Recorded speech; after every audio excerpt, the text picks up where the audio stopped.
Tabi pun. Selamat pagi, salam sehat dan sejahtera bagi kita semua.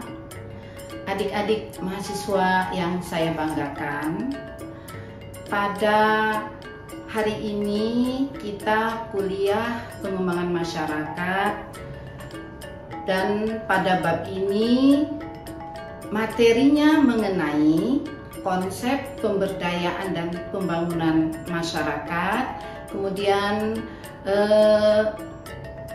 membahas pengembangan masyarakat berbasis sumber daya lokal, kemudian pengembangan masyarakat berbasis modal sosial, kemudian pengembangan masyarakat berbasis budaya lokal, dan pengembangan masyarakat berbasis kearifan lokal, serta pengembangan masyarakat berbasis modal spiritual. Pada hari ini adik-adik, kita fokuskan pada materi konsep pemberdayaan dan pembangunan masyarakat, keterkaitannya dengan pengembangan masyarakat berbasis sumber daya lokal, pengembangan masyarakat berbasis modal sosial. Sedangkan untuk pengembangan masyarakat berbasis budaya lokal dan pengembangan masyarakat berbasis kearifan lokal serta pengembangan masyarakat berbasis modal spiritual akan kita bahas, kita pelajari minggu depan. Baiklah adik-adik, mari kita perhatikan bersama. Baiklah adik-adik, kita mulai saja ya kuliah kita hari ini mengenai pengembangan masyarakat berbasis masyarakat atau komunitas.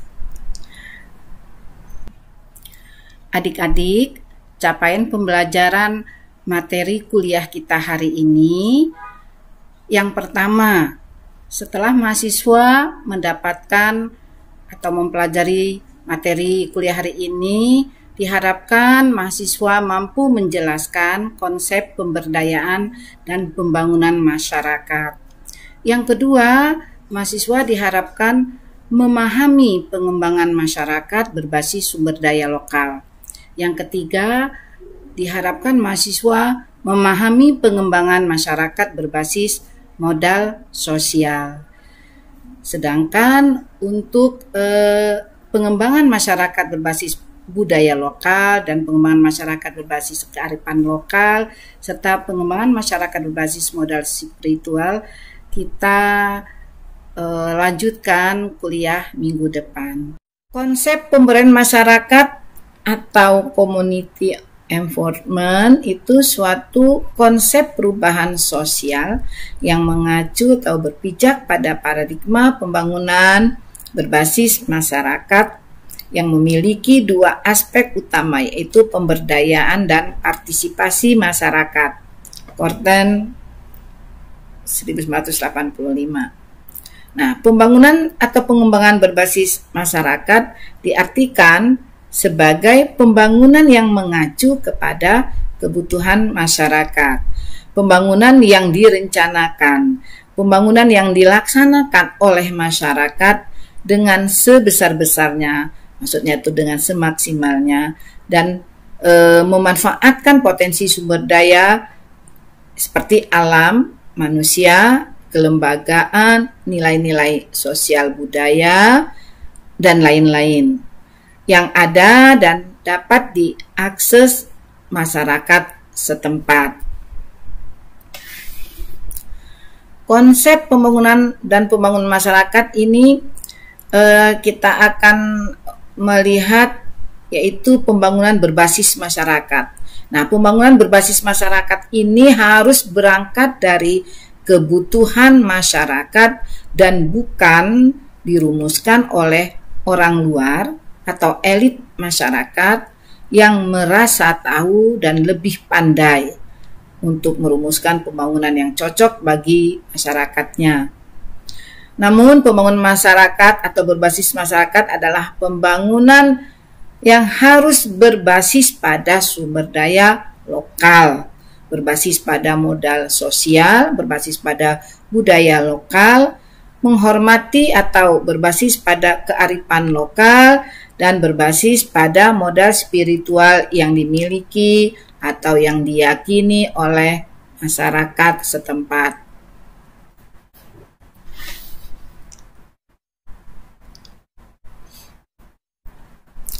Kita lihat pengembangan masyarakat yang berbasis sumber daya lokal.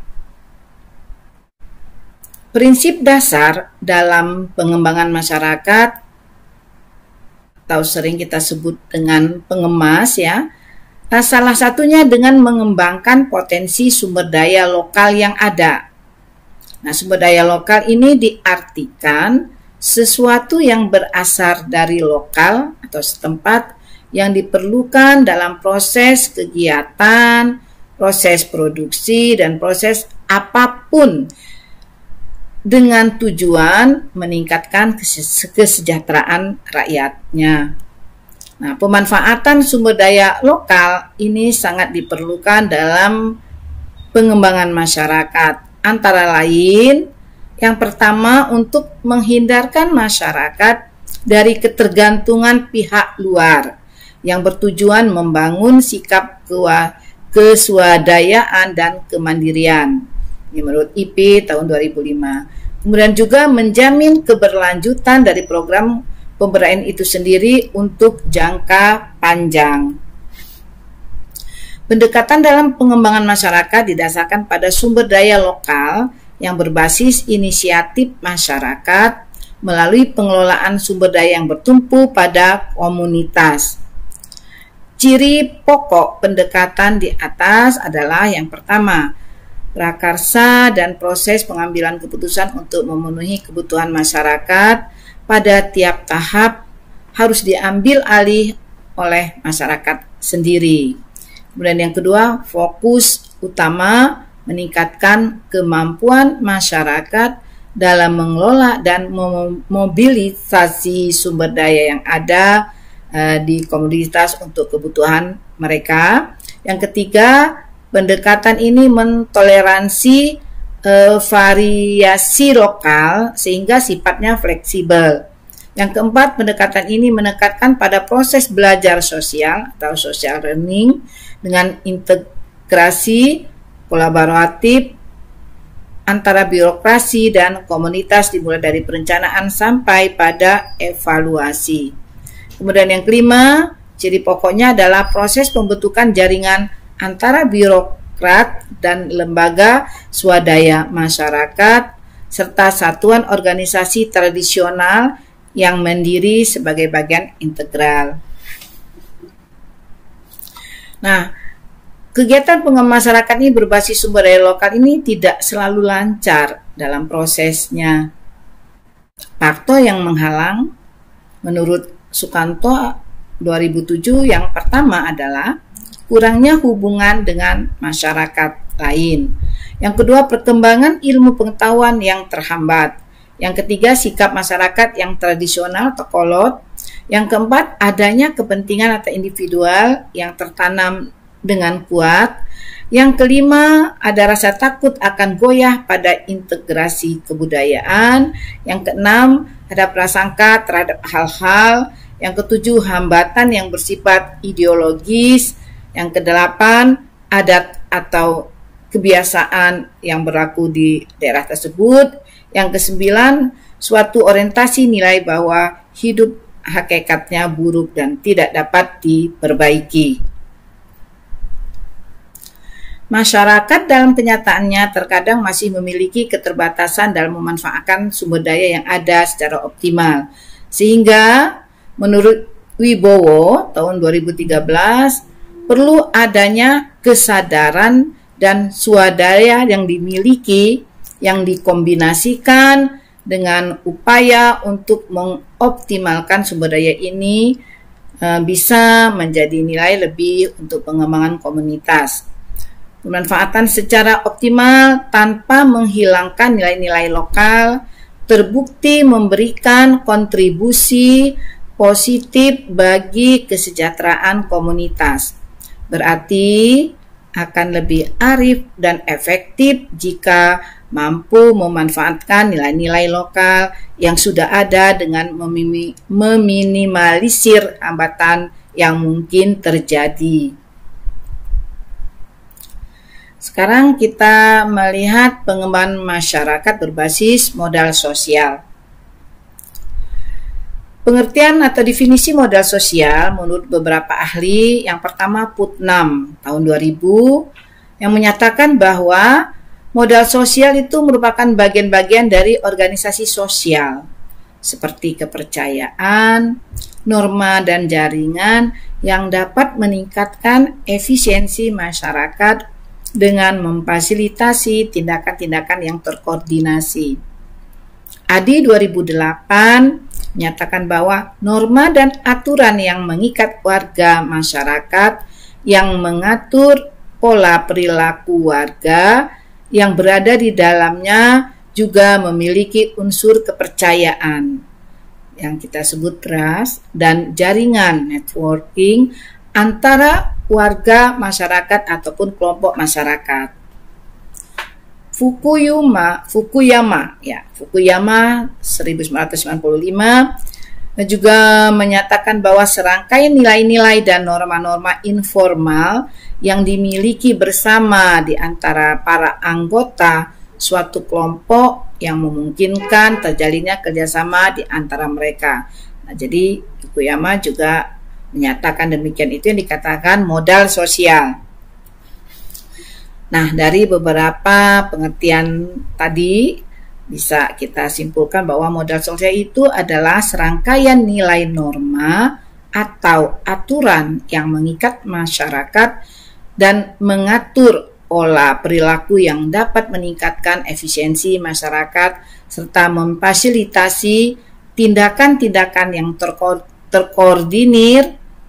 terkoordinasi maksudnya ya, dan memungkinkan terjalinnya kerjasama antara para anggota kelompok maupun warga masyarakat. Secara ringkas, pokok pengertian modal sosial menurut Hartman dan Mardikanto 2013 yaitu adanya jejaring sosial dan jejaring pribadi yang bersifat sukarela, kemudian ada partisipasi keluargaan dan pengguna jaringan sipil, kemudian identitas keluargaan lokal, ada rasa memiliki, ada rasa solidaritas, dan kesetaraan dengan anggota kelompok masyarakat, kemudian ada prinsip timbal balik dan nilai kooperasi, ada rasa wajib menolong orang lain dan percaya diri kala mendampingi, serta ada suatu kepercayaan atau trust dalam komunitas. Marwani 2010 dan Mardikanto 2013 mengidentifikasikan hal-hal yang penting mengenai modal sosial. Yang pertama, menurut Marwani dan Mardikanto, modal sosial ini memberi kemudahan mengakses informasi bagi anggota komunitas, kemudian juga menjadi media pembagian kekuasaan dalam komunitas, dan berikut juga mengembangkan solidaritas dan memungkinkan pencapaian bersama serta membentuk perilaku kebersamaan dan berorganisasi. Tipe modal sosial menurut Harris dan Renzio tahun 97 memberikan gambaran modal sosial dalam kehidupan nyata dan membagi ada 6 tipe. Yang pertama maksudnya family and kin connection, yaitu keluarga dan hubungan kerabatan, yaitu berhubungan dengan satu rumah, keluarga besar, dan marga didasarkan pada pertalian darah atau etnik. Yang kedua, social network, itu jaringan kerja sosial atau asosiasi kehidupan, terdapat pada kelompok-kelompok atau organisasi yang menghubungkan individu dengan berbagai keluarga atau kelompok kekerabatan dalam kegiatan umum untuk berbagai tujuan, baik sosial, ekonomi, budaya maupun politik. Yang ketiga disebut dengan dalam kehidupan sehari itu juga ada tipe cross-sectoral linkage yaitu hubungan lintas sektoral. Biasa diterjemahkan jaringan kerja dari jaringan kerja. Yang keempat, ada modal sosiopolitik, yaitu socio-political capital. Hubungan antara masyarakat dengan negara memberikan kemampuan masyarakat untuk menengahi konflik dengan mendengarkan penyelesaian berbagai masalah. Kemudian yang kelima, institutional and policy framework, itu jaringan kerja, kelembagaan, dan kebijakan yang merupakan serangkaian aturan-aturan formal dan norma-norma yang mengatur kehidupan masyarakat. Yang keenam, social norm and value, nilai dan norma-norma sosial, sesuatu yang terdapat dalam kelompok sosial dalam berbagai kepercayaan budaya dan mempunyai fungsi pada masyarakat sebagai satu kesatuan. Bentuk modal sosial. Menurut Ayer dalam ADI tahun 2008, bentuk modal sosial yang pertama disebut dengan bonding capital, bridging capital, dan linking capital. Itu modal sosial yang bonding capital itu adalah modal sosial yang mengikat anggota masyarakat dalam kelompok tertentu. Kemudian bridging capital dalam modal sosial yang menghubungkan warga masyarakat dari kelompok sosial yang berbeda. Linking capital adalah modal sosial yang berupa ikatan antar kelompok warga yang lemah atau keluarga yang kurang berdaya dengan kelompok warga yang lebih berdaya. Misalnya polisi atau dinas-dinas pertanian atau dinas yang terkait yang merupakan satu powerful people, itu yang lebih berdaya. Jika unsur norma atau aturan yang dimanipulasi untuk kepentingan kelompok tertentu dan terjadi terus-menerus, maka akan mengurangi kepercayaan atau trust warga masyarakat yang tertindas. Jika rasa trust ini sudah menipis, maka warga masyarakat akan selalu berpikiran negatif terhadap program-program yang ditawarkan, baik dari pemerintah maupun swasta, yang argumentasinya untuk meningkatkan pendapatan masyarakat atau kesejahteraan masyarakat ternyata disalahgunakan. Nah, Coleman 2009 juga memberi batasan bentuk modal sosial, yaitu adanya kewajiban dan ekspektasi, yaitu suatu harapan yang besar. Yang kedua, ada potensi informasi, ada norma dan sanksi efektif, ada relasi wewenang, kemudian ada organisasi yang dapat disesuaikan, serta ada organisasi yang disengaja. Nah, bagaimana penguatan modal sosial? Penguatan modal sosial dalam pengembangan masyarakat akan memberikan pengaruh seperti yang pertama, penguatan otonomi, di mana modal sosial menjadi kekuatan bagi masyarakat supaya tidak tergantung dan dapat mengelola kepentingannya sendiri. Yang kedua, penguatan dalam hal kerjasama, di mana modal sosial akan membantu masyarakat agar mampu mengelola risiko sosial dan meningkatkan kapasitas masyarakat untuk mencegah dan merespon adanya goncangan. Berikutnya, modal sosial menguatkan jaringan sosial. Dengan modal sosial, elemen-elemen masyarakat saling membantu dan mengelola risiko yang didasarkan atas hubungan informal. Kemudian juga modal sosial dalam pengembangan masyarakat itu membangun keterampilan berdemokrasi dari aspek politik yang bermanfaat untuk membangun budaya demokratis karena tidak ada kelompok yang mendominasi. Kemudian yang kelima, menerima pluralisme atau paham atau keberagaman.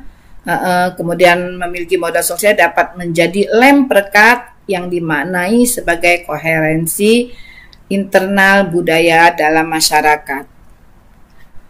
Putnam 1953 menyatakan bahwa pertumbuhan ekonomi sangat berkorelasi secara positif dengan adanya modal sosial. Nah, pertumbuhan ekonomi akan berjalan dengan baik bila masyarakat memiliki ciri-ciri sebagai berikut. Yang pertama, memiliki hubungan yang erat antara anggota masyarakat. Kemudian, para pemimpin yang jujur dan egaliter, yaitu sederajat, yang memperlakukan dirinya sebagai bagian dari masyarakat, bukan sebagai pengusaha. Kemudian adanya rasa saling percaya dan kerjasama di antara unsur masyarakat. Nah, pengukuran modal sosial ini ada penelitian yang dilakukan oleh Bowling Alone dalam selama 2012 menggunakan 3 kelompok data, yaitu keruntuhan dan kebangkitan kembali masyarakat Amerika Serikat. Ya, salah satu kasus ya studinya, dia melihat keruntuhan dan kebangkitan kembali masyarakat di Amerika Serikat dengan menggunakan beberapa pertanyaan seperti misalnya, apabila ada manakah dari berikut ini yang telah Anda kerjakan tahun lalu? Kemudian beberapa pertanyaan, jawaban sudah disediakan. Nah, dipersilakan kepada masyarakat untuk menjawab. Pertanyaan bisa banyak ya. Jadi ini sebagai contoh saja. Kemudian penelitian Felix Requena dalam selama 2012 juga menggunakan pertanyaan yang tersusun dalam setiap dimensi, seperti ada terkait dengan kepercayaan, kegiatan sosial, komitmen, komunikasi, dan lain sebagainya.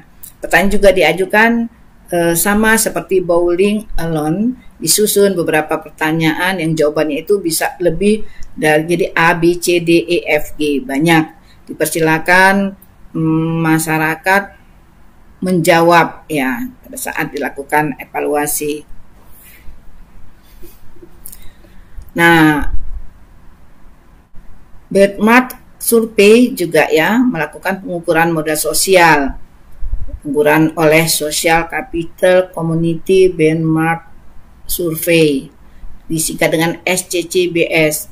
Survei Benchmark Masyarakat Modal Manusia, yaitu suatu proyek yang merupakan gabungan dari 3 dosen yayasan masyarakat yang bekerjasama dengan proyek Sagu Waros Seminar di Amerika, juga dengan beberapa pertanyaan seperti kepercayaan, ras, kemudian kerjasama, gotong royong, dan sebagainya. Baiklah, adik-adik mahasiswa, saya selesaikan materi kuliah kita hari ini. Terima kasih banyak atas perhatiannya. Sebelum saya tutup, perlu saya sampaikan beberapa literatur atau daftar pustaka yang saya gunakan pada materi hari ini, yaitu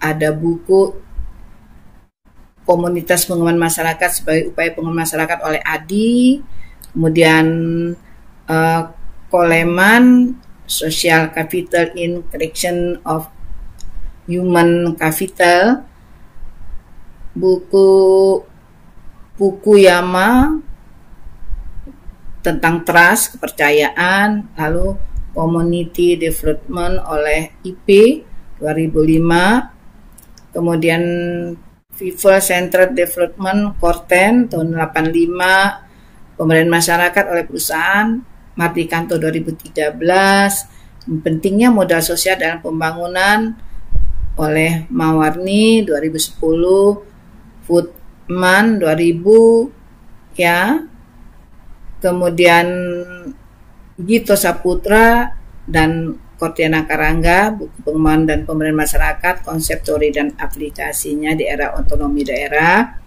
Kemudian Sosiologi Suatu Pengantar, Sukanto, dan buku pengembangan masyarakat oleh Hibowo, Rohmat, dan Patmaningrum dan Utami. Itu adik-adik.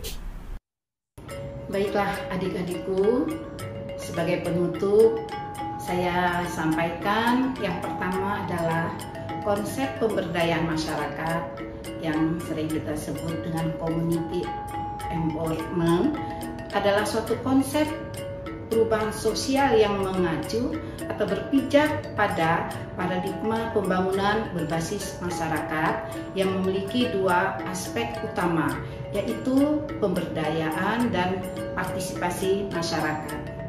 Kemudian yang kedua, pembangunan atau pengembangan berbasis masyarakat diartikan sebagai pembangunan yang mengacu kepada kebutuhan masyarakat, kemudian pembangunan yang direncanakan, dilaksanakan oleh masyarakat dengan sebesar-besarnya, memanfaatkan potensi sumber daya yaitu alam, manusia, kelembagaan, nilai-nilai sosial budaya yang ada tentunya dan dapat diakses oleh masyarakat setempat. Dengan kata lain, pembangunan atau pengembangan berbasis masyarakat ini adalah pembangunan yang harus berbasis pada sumber daya lokal, berbasis pada modal sosial, berbasis pada budaya lokal, berbasis pada kearifan lokal, dan berbasis pada modal spiritual yang dimiliki masyarakat setempat. Berikutnya, pembangunan berbasis pada sumber daya lokal maksudnya adalah pembangunan yang salah satunya dengan mengembangkan potensi sumber daya lokal setempat yang diperlukan dalam proses kegiatan, dalam proses produksi atau proses apapun dengan tujuan meningkatkan kesejahteraan rakyatnya. Kemudian pembangunan yang berbasis pada modal sosial adalah pembangunan yang memperhatikan dan menerapkan bagian-bagian dari organisasi sosial seperti kepercayaan, norma, dan jaringan yang dapat meningkatkan efisiensi masyarakat dengan memfasilitasi tindakan-tindakan yang terkoordinir pada masyarakat setempat. Demikian adik-adikku, saya cukupkan sekian. Terima kasih banyak atas perhatiannya. Saya akhiri dengan wassalamualaikum warahmatullahi wabarakatuh.